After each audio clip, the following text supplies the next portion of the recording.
Pebulu tangkis tunggal putri Indonesia Gregoria Mariska Tunjung harus menepi sementara waktu akibat cedera pinggang yang dialaminya saat tampil di Denmark Open 2024. Georgie harus beristirahat hingga awal pekan depan sebelum diputuskan dapat berlatih lagi atau belum.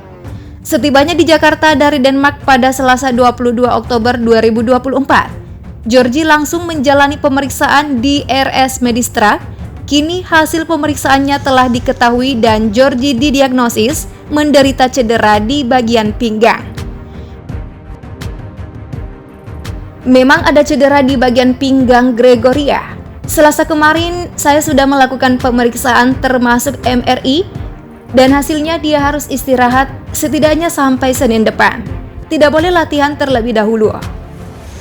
Untuk penanganan atlet top seperti Gregoria ini memang harus hati-hati, harus zero mistake. Makanya saya tidak mau terlalu terburu-buru dalam mengambil keputusan. Jadi saya akan lihat dulu perkembangannya sampai Senin depan, lalu saya akan periksa lagi. Baru nanti saya berikan kembali rekomendasi apakah sudah bisa kembali berlatih atau masih harus istirahat. Level sakit Gregoria sempat di angka 8-9 dari skala 1 sampai 10. Sampai tidak bisa bangun, tapi setelah kami tangani hari ini level sakitnya sudah jauh berkurang, mungkin hanya di angka 3. Nah, Georgie mengalami cedera saat melawan An Seong di partai semifinal Denmark Open 2024. Setelah memukul bola di depan net, Georgie terlihat meringis kesakitan sembari memegang bagian pinggangnya. Hingga akhirnya dia tersungkur dan membutuhkan kursi roda untuk meninggalkan lapangan. Sayangnya kondisi itu membuat Georgie tersingkir di semifinal turnamen Super 750. Padahal Georgie telah mempersembahkan permainan yang memukau penonton. Bahkan sang lawan pun berhasil mendapatkan tekanan bertubi-tubi setiap ingin meraih poin. An Seong melangkah ke final usai laga terhenti di angka 20-22 dan 12-12. Nah, setelah bermain di partai final, meski gagal meraih titel juara, An Seong kembali ke tahta tertinggi ranking BWF.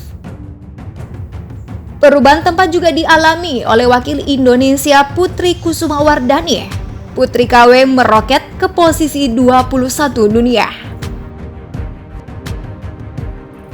Harus diakui, di beberapa turnamen belakangan Putri memang sedang dalam tren bermain yang cukup bagus. Siapa yang sangka, pada Denmark Open 2024, dia berhasil menembus babak semifinal.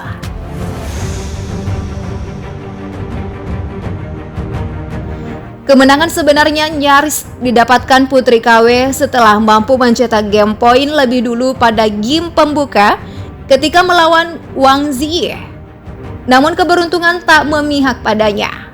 Putri harus mengakui keunggulan lawannya sejak junior itu dengan skor 20-22, 14-21. Meski demikian, beberapa lawan kuat bisa dia tumbangkan termasuk Aya Ohori yang berstatus unggulan. Nah, cedera yang melanda Georgie ini picu kekhawatiran badminton lovers tanah air. Sebab tak sedikit pemain top yang sedang di masa bagus-bagusnya bermain harus menutup mata dengan karirnya usai terkena cedera.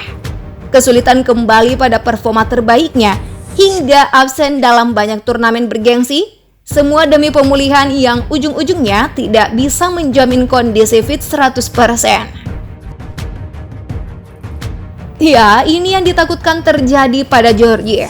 Sedang berada di posisi top performa, terlebih bermain mengagumkan di Olimpiade Paris 2024, jadi tumpuan sektor tunggal putri dengan kualitas permainan yang sangat berkelas. Skill yang unik yang cukup jarang kita temui di tunggal putri pelapis lainnya. Jikalaupun harus menepi, Putri KW adalah pemain yang diunggulkan, yang rankingnya mendekati Georgie. Tak melulu menumpukan beban pada Georgie. Melihat situasi yang melanda Georgie, maka Putri KW harus bekerja ekstra untuk membuat sektor tunggal putri Indonesia tetap eksis. Nah, meski tidak mudah, memang sudah seharusnya tunggal putri diisi beberapa pemain yang bisa diharapkan seperti capaian Georgia. Mengandalkan satu pemain saja, sangat rawan bagi sektor ini kembali meredup. Georgia membawa angin segar, mengembalikan kepercayaan badminton lovers tanah air untuk mengandalkan tunggal putri setelah lama kesulitan bersinar setelah terakhir kali diisi oleh Maria Christine yang juga sukses dengan perunggu Olimpiade Beijing tahun 2008.